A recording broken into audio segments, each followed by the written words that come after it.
Parliament సమావేశాల్లో దేశ భద్రతపై చర్చ జరగాలి అన్నారు ఎంపీ చామల కిరణ్ కుమార్ రెడ్డి. ఢిల్లీ ఎర్రకోట దగ్గర బాంబు దాడి జరిగితే కేంద్ర హోంశాఖ ఏం చేస్తుంది అని ప్రశ్నించారు. ఎస్ఐఆర్ పేరిట ప్రజల ఓటు హక్కును కాలరాసే ప్రయత్నం చేస్తున్నారని ఆరోపించారు. Security of people, security of డెమోక్రసీపై చర్చించాలి అన్నారు.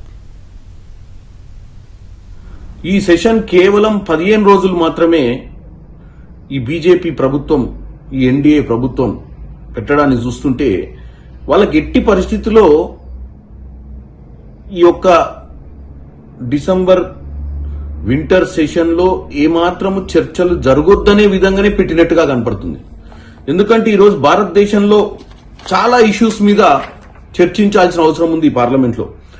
ఎందుకంటే సెక్యూరిటీ అనేది, ప్రజల కోసం సెక్యూరిటీ అనేది ఒక అంశం, మొదటి అంశం.